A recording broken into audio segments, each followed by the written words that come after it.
विद्यार्थी मित्रांनो, कालच्या पिरियडमध्ये आपण भारताचा इतिहास इसवी सन 648 ते 1526 बी ए प्रथम वर्ष सेमिस्टर पहिले आणि पेपर दुसरा यामधील प्रकरण क्रमांक 4 विजयनगर आणि बहामनी साम्राज्य या प्रकरणामधील विजयनगर या साम्राज्यामधल्या हरिहर प्रथम आणि बुक्का प्रथम याबद्दलची माहिती पाहिली.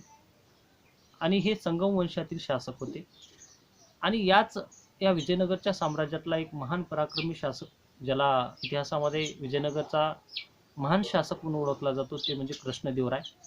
हा कृष्णदेवराय तुलुवा वंशाचा होता. आता या विजयनगरच्या साम्राज्यामध्ये 4 वंश होऊन गेले. पहिला वंश होता संगम वंश आणि या संगम वंशामध्ये 1336 मध्ये हरिहरने जे विजयनगरचं साम्राज्य निर्माण केलं, या संगम वंशामध्ये 1336 ते 1490 पर्यंत 8 शासक होऊन गेले. त्याच्यानंतर जो शाल्व वंश होता, दुसरा एक वंश आला, त्याचा शासनकाळ म्हणजे 1486 ते 1505 पर्यंत हा दुसरा वंश होऊन गेला. त्याला शाल्व वंश म्हणतात, त्याला सालुवा वंश सुद्धा म्हणतात. नंतर नंबर तिसरा वंश आला, तो म्हणजेच तुलुवा वंश, जो 1505 ते 1570 पर्यंत होता. आणि सर्वात शेवटचा वंश होता तो अरविंदू वंश, जो 1570 ते 1625 पर्यंत हा वंश होता. म्हणजे या 4 वंशामध्ये विजयनगरचं साम्राज्य जे काही वाढलं, त्याचा विस्तार झाला. आणि या 4 वंशापैकी संगम वंशातील 2 शासक, ज्याला हरिहर प्रथम आणि बुक्का प्रथम म्हणून ओळखलं जातं, त्याबद्दलची माहिती आपण कालच्या पिरियडमध्ये पाहिली. आज आपण जे काही तुलुवा वंश आणि या तुलुवा वंशातील कृष्णदेवराय याबद्दलची माहिती पाहणार आहोत. तर आज आपण कृष्णदेवराय बद्दलची माहिती पाहत असताना ज्या संगम वंशाचा 8 शासकानंतर नवीन एक शासक आला किंवा वंश आला, त्याला सालुवा वंश म्हणतात. त्यामध्ये नरसिंहराय आणि इमादी नरसिंह हे 2 शासक होऊन गेले. मग इमादी नरसिंह याची हत्या, त्याचा एक मंत्री होता, त्याला वीर नरसिंह म्हणून ओळखले जात होतं. त्यांनी जे तुलुवा वंशाची स्थापना केली, त्यांनी इमादी नरसिंहाची हत्या केली. आणि हत्या झाल्यानंतर तो 1505 मध्ये 1505 ते 1509 कालखंडामध्ये वीर नरसिंह हा विजयनगरचा शासक बनला, जो तुलुवा वंशाचा होता. संगमवंश झाल्यानंतर संगमवंशाचे 8 शासक होऊन गेले. त्याच्यानंतर सालुवा वंशाचे 2 शासक झाले आणि त्यानंतर तुलुवा वंशाचा शासक आला, तो म्हणजेच 1505 ते 1509 कालखंडामध्ये वीर नरसिंह, ज्यांनी इमादी नरसिंह याची हत्या घडून विजयनगरचा राजा बनला होता. त्यांनी 1505 ते 1509 मध्ये राज्य केलं. त्यानंतर म्हणजे इसवी सन 1509 मध्ये त्याचा मृत्यू झाल्यानंतर त्याचा एक भाऊ आला, कृष्णदेवराय. आणि या कृष्णदेवरायने स्वतःची शासन व्यवस्था निर्माण केली. विजयनगरचं राजा म्हणून त्यांनी स्वतःला घोषित करून घेतलं. आणि त्यावेळेस त्याचा वंश होता, त्याला तुलुवा वंशाचा शासक म्हणून कृष्णदेवराय असं ओळखलं जातं. आणि आजच्या या सिलेबसमध्ये आपल्याला जे आपण हरिहर प्रथम बुक्का प्रथम याच्याबद्दल माहिती पाहिली, जे संगम वंशाचे होते. त्याच्यानंतर जे तुलुवा वंशाचा जो शासक होता तो कृष्णदेवराय, आणि या कृष्णदेवरायबद्दल आज आपण माहिती पाहणार आहोत. हा कृष्णदेवराय आपल्या भावाच्या मृत्यूनंतर तत्कालीन स्थितीमध्ये कृष्णदेवराय शासक बनला. आता कृष्णदेवरायचा जर विचार करता, मध्ययुगीन भारताच्या इतिहासातील श्रेष्ठ शासक म्हणून कृष्णदेवरायला ओळखलं जातं. कारण कृष्णदेवरायने 2 दशकाच्या आपल्या कार्यकाळात विजयनगरच्या साम्राज्याला एक वैभवशाली किंवा महत्त्वपूर्ण स्थान दिलं. या विजयनगरच्या साम्राज्याला कृष्णदेवरायच्या शासनकाळात म्हणजेच तत्कालीन स्थितीमध्ये 1509 ते 1530च्या शासनकाळामध्ये त्यांनी विजयनगरचं साम्राज्य एक जगातल्या अन्य साम्राज्यापैकी एक साम्राज्य, म्हणजेच एक हिंदूचं साम्राज्य, ज्याची वाढ विस्तार केला, असा हा कृष्णदेवराय.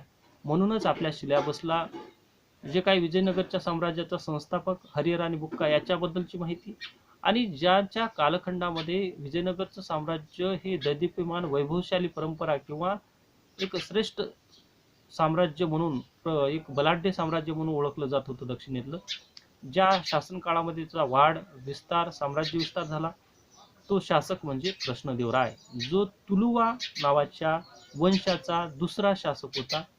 आणि त्यांनी 1509 ते 1530च्या कालखंडामध्ये विजयनगरचं साम्राज्य त्याची धुरा सांभाळली. आता सर्वप्रथम कृष्णदेवराय याच्या समोरील ज्या समस्या होत्या ते पाहणं आवश्यक आहे. तर सर्वप्रथम कृष्णदेवराय यांनी 1509ला विजयनगरचा साम्राज्य शासक बनला. त्यावेळेस त्यांनी ज्या तुलुवा वंशाचा इमादी नरसिंहाची हत्या करून जी समाप्त केलेली सत्ता होती, ती सत्ता तुलुवा वंशाकडे आली. जी तुलुवा वंशाकडे आल्यानंतर कृष्णदेवराय हा वारस बनला. आणि तुलुवा वंशाच्या उत्तर काळात म्हणजेच कृष्णदेवरायाच्या शासन काळात बहामनी साम्राज्याचे विभाजन झालं होतं. आज आपण आता ह्या विजयनगरच्या साम्राज्याची माहिती पाहणार आहोत. पण विजयनगरचं साम्राज्याची माहिती पाहिल्यानंतर आपल्याला ज्या काही 5 बहामनी शाहापैकी म्हणजे बहामनी शासक ज्यांनी भारतामध्ये जसे हिंदूचं दक्षिण भारतामध्ये हिंदूचं साम्राज्य निर्माण झालं होतं, त्याच पद्धतीने एक इस्लाम शासक करताचं राज्य निर्माण झालं होतं. त्याला बहामनी शासक किंवा बहामनी सत्ता म्हणून ओळखलं जात होतं. आणि इसवी सन 1489 ते 1486 मध्ये अशा कालखंडामध्ये बहामनी साम्राज्य जे 1347 मध्ये उदयाला आलं. आणि या बहामनी साम्राज्यातून विभाजन होऊन 5 शाह्या निर्माण झाल्या होत्या. म्हणजेच ज्या बहामनी हसन गंगू बहामनी यांनी केलेलं जे निर्माण केलेलं बहामनी साम्राज्य होतं, त्याचं विभाजन झालं. विजयनगरच्या साम्राज्य जे कृष्णदेवरायाच्या शासन काळामध्ये विभाजन झालं होतं. आणि या बहामनी साम्राज्यातून 5 शाह्या नवीन निर्माण झाल्या. ते म्हणजे विजापूरची आदिलशाही, अहमदनगरची निजामशाही, गोवळकोंड्याची कुतुबशाही, बिदरची बरीदशाही आणि बोराडची इमादरशाही. ही एक इस्लामी शासन व्यवस्था कृष्णदेवरायाच्या शासन काळामध्ये निर्माण झाली होती. आणि सर्वजण हे जे शासक होते बहामनी शासक, हे विजयनगरचं साम्राज्य मिळवण्यासाठी विजयनगरवर आक्रमण करायला सुरुवात केली होती. अशा स्थितीमध्ये कृष्णदेवरायांनी तत्कालीन स्थितीमध्ये या सर्व शासकांना जे विजयनगरच्या साम्राज्य मिळवण्याचा प्रयत्न करत होते त्यांना पूर्णपणे त्यांचा बंदोबस्त करण्याचं काम केलं. त्याचबरोबर तत्कालीन स्थितीमध्ये ज्या काही 15व्या शतकामध्ये जे काही पोर्तुगीज जे लोक होते, पश्चिम भागामध्ये ज्यांनी सत्ता स्थापन केली होती, गोव्यावर त्यांनी सत्ता प्रस्थापित केली होती, अशा पोर्तुगीजासोबत किंवा विजापूर असेल किंवा अन्य जे काही 5 बहामनी शासक असतील, यांच्या विरुद्ध सतत कृष्णदेवरायाने आक्रमण केले. त्याची जी आक्रमणे होत होती त्याला परतावून लावण्याचं काम केलं. म्हणजे कृष्णदेवरायाच्या शासनकाळ म्हणजे 1509 ते 1530च्या शासन काळामध्ये पोर्तुगीज असेल 5 बहामनी शासक असतील, हे त्याचे विरोधक होते. मग अशा स्थितीमध्ये विजयनगरचं साम्राज्य टिकवून ठेवून त्यांना वाढ आणि विस्तार करण्याचं काम ज्या शासकाने केलं तो म्हणजेच कृष्णदेवराय. आता या कृष्णदेवरायाबद्दलची माहिती पाहत असताना कृष्णदेवरायाने तत्कालीन स्थितीमध्ये जे विजय मिळवले, हे विजय खूप मोठ्या प्रमाणात भारतीय इतिहासात म्हणजे हिंदूच्या शासकाचा एक महत्त्वपूर्ण शासक म्हणून ओळखला जातो. सर्वप्रथम इसवी सन 1509 मध्ये विजयनगरच्या साम्राज्यावर बिदरच्या मोहम्मद शहाचा पराभव म्हणजे बिदरचा मोहम्मद शहा यांनी विजयनगरवर आक्रमण करण्यास प्रारंभ केला. त्यावेळेस कृष्णदेवरायाने बिदरच्या अंतर्गत भागात म्हणजे बिदरचा जो प्रदेश आहे, ज्याला बिदरची जी बरीदशाही म्हणून ओळखली जात होती, तत्कालीन स्थितीमध्ये 1509च्या कालखंडामध्ये बिदरच्या मोहम्मद शहाचा पराभव कृष्णदेवरायाने केला. आणि ज्या शासकाने विजयनगरचं साम्राज्य मिळवण्याची महत्वाकांक्षा होती, त्याचाच प्रदेश म्हणजे बिदरच्या अंतर्गत भागापर्यंत जाऊन त्याचा काही प्रदेश मिळवण्याचं काम कृष्णदेवरायाने केलं. त्याच्यानंतर दुसरा विजय त्याला मिळाला तो म्हणजे बिदर आणि विजापूरचे जे शासक होते, या दोनही शासकांनी विजयनगरवर पुन्हा एकदा 1509 मध्ये आक्रमण केलं, दोन्ही सत्तेने एकदाच. अशा स्थितीमध्ये विजयनगरच्या भागातील आक्रमणाला कृष्णदेवरायाने परतून लावलं आणि बिदरचा मोहम्मद शहाचा पाठलाग करत असताना त्याच्यामध्ये आदिलशहाचा सुद्धा मृत्यू झाला. आणि आदिलशहाच्या मृत्यूनंतर जे विजापूरचं राज्य, या विजापूरच्या राज्यामध्ये अराजकता मांडली, अशांतता निर्माण झाली. आणि या विजापूरच्या जे काही तत्कालीन स्थितीमध्ये आदिलशाहीमध्ये एक कर्तबगार असे शासक नव्हते आणि याचाच फायदा कृष्णदेवरायांनी घेतला.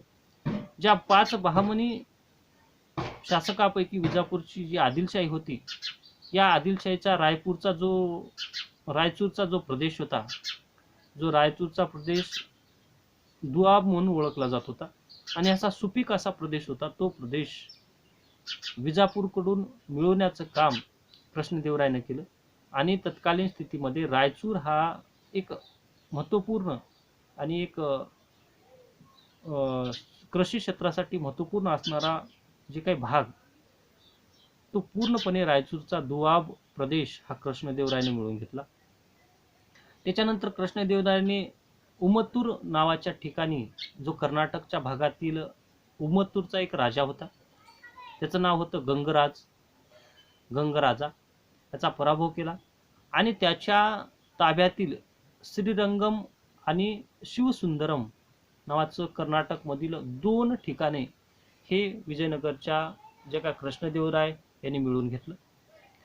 त्यानंतर जे ओरिसाचा गजपती, ज्यांनी परंपरागत विजयनगर साम्राज्यावर आक्रमण करण्याची ज्यांची मोहीम होती आणि विजयनगरचं साम्राज्य आणि ओरिसातील गजपती यांच्यामध्ये सतत आक्रमण व्हायची, अशा स्थितीमध्ये गजपती जो ओरिसाचा राजा होता, यांनी 1513 ते 1518च्या कालखंडामध्ये 5 वर्षात 4 वेळा पराभव हा ओरिसाच्या राजाचा झाला कृष्णदेवरायाच्या हातून. म्हणजेच गजपतीचा पराभव झाल्यानंतर जो ओरिसाचा प्रदेश आणि ओरिसाच्या प्रदेशातील उत्तर पूर्व भागातील ओरिसांचं जे क्षेत्रफळ किंवा जे प्रदेश होता, तो पूर्ण प्रदेश हा कृष्णदेवरायाला गजपतीने देऊन टाकलं आणि स्वतःची मुलगी तत्कालीन स्थितीमध्ये कृष्णदेवरायाला देण्याचं काम सुद्धा केलं. त्यानंतर कृष्णदेवराय यांनी जे गोवळकोंडा या शासकाचा किंवा या गोवळकोंड्याची जी सत्ता होती, या गोवळकोंड्याच्या सत्तेमध्ये गोवळकोंड्याची जी कुतुबशाही होती, अशा स्थितीमध्ये ज्या पद्धतीने ओरिसाची सत्ता गजपतीकडून सर्व प्रदेश मिळवून घेण्याचं काम कृष्णदेवरायाने केलं, त्याच पद्धतीने गोवळकोंड्याचा पराभव हा कृष्णदेवरायाच्या हातून झाला. म्हणजेच गोवळकोंड्याच्या कुतुबशहाने विजयनगरवर स्वाऱ्या करण्याचं काम केलं होतं या अगोदर. त्यामुळे कोडविंदू हे पूर्वीचे असणारे राज्य कृष्णदेवरायाने जिंकून घेतलं आणि अशा स्थितीमध्ये विजयनगरच्या ज्या का कृष्णदेवरायाने गोवळकोंड्याचा सुद्धा पराभव केला आणि एक आपल्या राज्यामध्ये बराचसा प्रदेश गोवळकोंडाचा प्रदेश मिळवून घेतला. त्यानंतर गोवळकोंड्याच्या शासकाने विजयनगर राज्यावर ज्या स्वाऱ्या केल्या, त्याच वेळी जे आदिलशाही यांनी विजयनगरवर आक्रमण करण्यास सुरुवात केली होती. त्याच्यामध्ये इस्लाम आदिलशाह यांनी विजापूरचा काही प्रदेश, म्हणजे जो रायचूरचा भाग जे कृष्णदेवरायाने विजापूरकडून जिंकून घेतला होता, तो प्रदेश मिळवून घेण्याचं काम केलं. आणि तो प्रदेश मिळवल्यानंतर कृष्णदेवरायाने विजापूरवर पुन्हा एकदा आक्रमण केलं आणि विजापूरची जी सत्ता होती पूर्णपणे नष्ट केली. त्याचबरोबर विजापूरच्या ज्या काही राजदरबारामध्ये किंवा विजापूरच्या ज्या राज्यामध्ये गुलबर्गातील तुरुंगात ज्या बहामनीच्या राजकुमाराची मुक्तता केली, म्हणजे बहामनी साम्राज्याचे जे राजकुमार होते, विजापूरच्या शासकाने बंदी बनवले होते, त्यांची सुटका केली.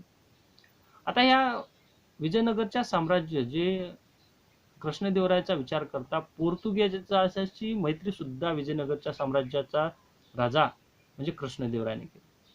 जे पश्चिम भागामध्ये पोर्तुगीज जे व्यापारी म्हणून भारतामध्ये आले होते, त्यांनी गोवा जिंकला.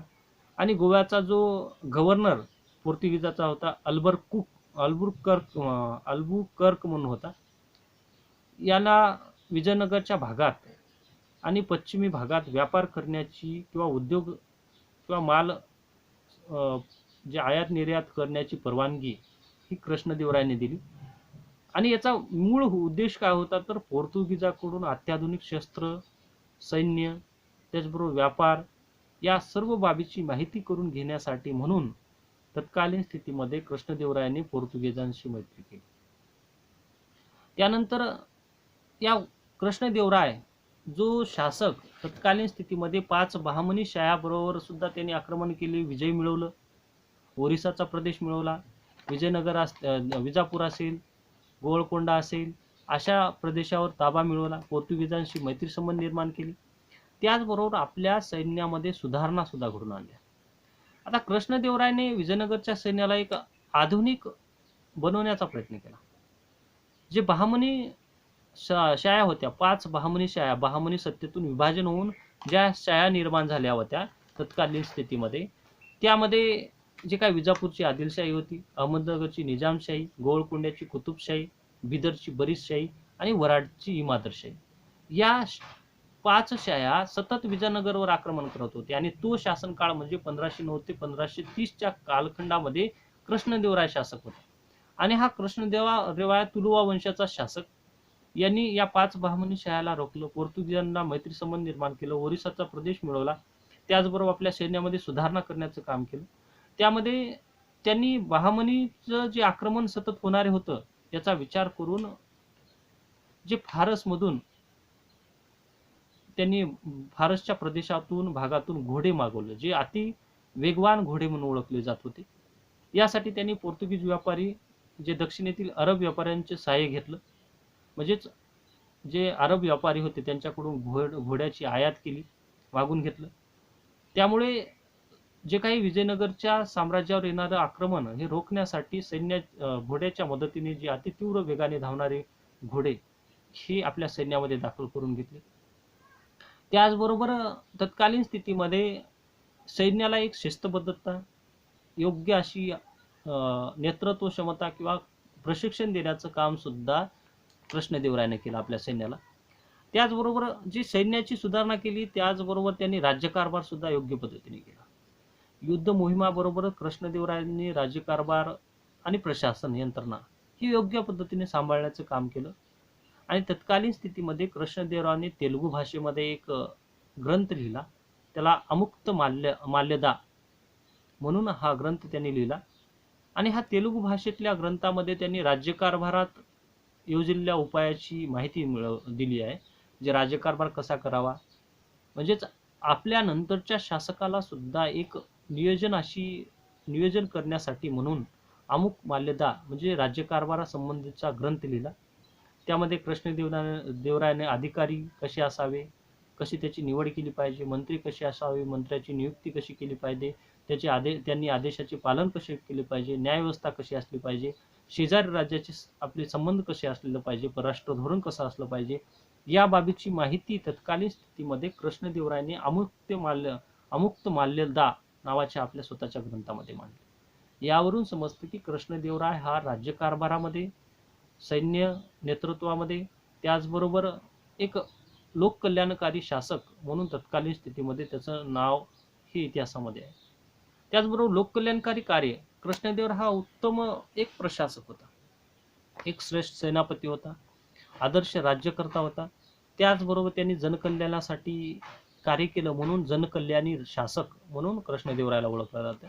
सर्वप्रथम विजयनगरच्या व्यवस्थेसाठी प्रांतात साम्राज्य म्हणजे विविध प्रांतामध्ये साम्राज्य विभागलं, कर कमी केले, शेतीसाठी पाण्याची व्यवस्था केली, विजयनगरच्या सुरक्षेची काळजी घेतली, तटबंदी बांधण्याचं काम केलं, अनेक ज्या पडीत जमिनी होत्या त्या जमिनी लागवडीखाली आणल्या, अनेक नवीन नाविन्यपूर्ण अशा पिकाचं उत्पादन घेण्यास प्रारंभ केलं. त्याचबरोबर जे हिंदू आणि जे काही इतर धर्मीय असतील यांना सहिष्णुवर्तीनं वागवण्याचं काम कृष्णदेवरायाच्या शासनकाळामध्ये झालं. म्हणजे हिंदू व्यतिरिक्त जे इस्लाम असतील किंवा अन्य शासक धर्मातील शासक असतील यांना सुद्धा चांगल्या पद्धतीने वागवण्याचं काम कृष्णदेवरायाने केलं. आता ह्या कृष्णदेवराय जो तत्कालीन स्थितीमध्ये एक श्रेष्ठ सेनापती, म्हणजेच विदेशी आक्रमण त्यांनी, म्हणजे जे काही विजयनगर होणारे आक्रमण त्यांनी रोखण्याचं काम केलं. त्यांनी राज्यामध्ये सुधारणा घडवून आणल्या. एक उत्तम राज्यकर्ता, उत्तम प्रशासक म्हणून होता. त्याचबरोबर त्यांनी कलागुणांना सुद्धा प्रोत्साहन दिलं. म्हणजे साहित्य आणि कलेला प्रोत्साहन देणारा शासक म्हणून विजयनगरचा मधला शासक म्हणजेच कृष्णदेवराय याची ओळख आहे. आता विजयनगरच्या साम्राज्यामध्ये ज्या कृष्णदेवरायाने साहित्याला जे प्रोत्साहन दिलं त्याबद्दलची माहिती पाहणं आवश्यक आहे.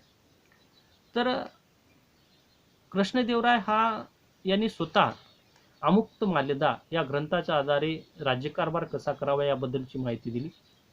आणि त्यांनी आपल्या राजदरबारामध्ये तत्कालीन स्थितीमध्ये अनेक विद्वानांना सुद्धा राजाश्रय दिला होता.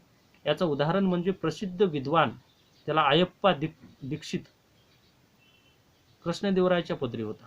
म्हणजे एक प्रसिद्ध विद्वान सुद्धा कृष्णदेवरायाच्या दरबारामध्ये होता.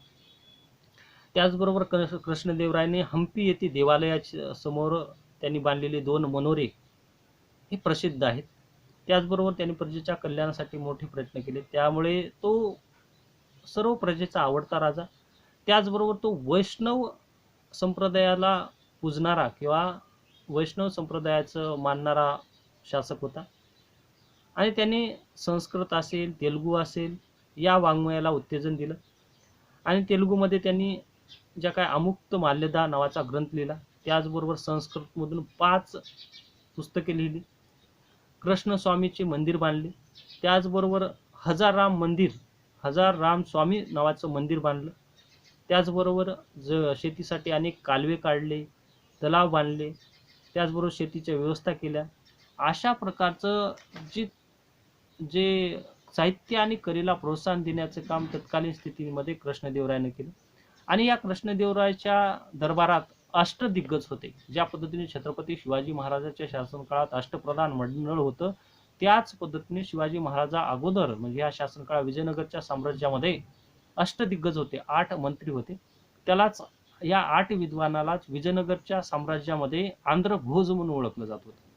म्हणजे कृष्णदेवरायाने साहित्याबरोबर कलेलाही प्रोत्साहन दिलं, विजयनगरचं वैभव वाढवलं. त्याचबरोबर नागलपूर नावाच्या एका नव्या नगराचा पाया रचला किंवा एक नवीन नगर सुद्धा रचना केलं. अशा या महान शासकाचा जे काही अंत किंवा मृत्यू हा इसवी सन 1509 मध्ये कृष्णदेवरायाचा मृत्यू झाला. आणि त्याच्या मृत्यूनंतर केवळ 65 वर्षच विजयनगरचं साम्राज्य राहिलं. आणि त्यानंतर ज्या 5 बहामनी शाह्याच्या सततच्या होणाऱ्या आक्रमणाने शेवटी तत्कालीन स्थितीमध्ये त्या विजयनगरचं साम्राज्य हे पूर्णपणे नष्ट होण्याच्या मार्गावर लागलं. त्यामुळे विजयनगरच्या साम्राज्याचा विचार करता कृष्णदेवराय हा इसवी सन 1509 ते 1530 कालखंडामध्ये जो तुलवा वंशाचा शासक, ज्यांनी विजयनगरच्या साम्राज्याला एक सर्वोच्च स्थान निर्माण करून दिलं, हा शासक तत्कालीन स्थितीमध्ये एक महत्त्वपूर्ण शासक किंवा विजयनगरच्या साम्राज्याला एक महत्त्वपूर्ण स्थान निर्माण करून देणारा शासक म्हणून ओळखलं जातं. आता या विजयनगरच्या साम्राज्याचा जर विचार करता तत्कालीन स्थितीमध्ये जे विजयनगरच्या शासन काळामध्ये जे झालेले आमूलाग्र बदल म्हणजे दक्षिण भारतामध्ये एक हिंदूचं साम्राज्य निर्माण करण्याचं काम या विजयनगरच्या शासकाने केलं होतं. आणि त्यामुळेच विजयनगरच्या साम्राज्याला भेट देणारे जे काही विदेशी लोक, विदेशी प्रवास वर्णनकार यांनी विजयनगरच्या साम्राज्याचा विचार करताना जगातल्या काही महत्त्वपूर्ण साम्राज्यापैकी एक राज्य म्हणजे विजयनगरचं साम्राज्य असं नावलौकिक आहे. पण शेवटी तालिकोटची लढाई या युद्धामध्ये ज्या विजयनगरचा शेवटचा शासक सदाशिवराव 1567 मध्ये तत्कालीन सदाशिवरावाच्या शासनकाळामध्ये त्या सर्व तालिकोटच्या युद्धामध्ये त्या 5 बहामनी शाह्यापैकी काही शायाने विजयनगरवर आक्रमण केलं. आणि विजयनगरचं साम्राज्य पूर्णपणे नष्ट झालं. तर आतापर्यंत जी आपण माहिती पाहिली ती माहिती म्हणजेच विजयनगरचं साम्राज्य. आपल्या सिलेबसमधला दिलेल्या भागापैकी विजयनगरचं साम्राज्य जे 1336 मध्ये जे निर्माण झालं, हरिहर आणि बुक्का यांच्या नंतर विजयनगरचं साम्राज्य जे वाढलं, त्याचा विस्तार झाला. त्यामध्ये ज्या काही तुलुवा वंशातील शासक कृष्णदेवराय, जो 1509 ते 1530च्या शासनकाळामध्ये ज्यांनी विजयनगर साम्राज्याला एक महत्त्वपूर्ण स्थान निर्माण करून दिलं, त्याबद्दलची माहिती पाहिली. तर आपण आतापर्यंत जो पाहिला तो विजयनगरच्या साम्राज्यातील विजयनगर साम्राज्य निर्मितीपासून हरिहर आणि बुक्का याची माहिती, त्यानंतर कृष्णदेवराय यांच्याबद्दलची माहिती पाहिली. ह्याचबरोबर जे प्रकरण क्रमांक 4 मधील अ नंबरचा पॉईंट म्हणजे विजयनगरचं साम्राज्य हे पूर्णपणे संपलं. उद्याच्या पिरियडमध्ये आपण बहामनी शासन किंवा बहामनी सत्ता याबद्दलची माहिती पूर्णपणे अभ्यासणार आहोत.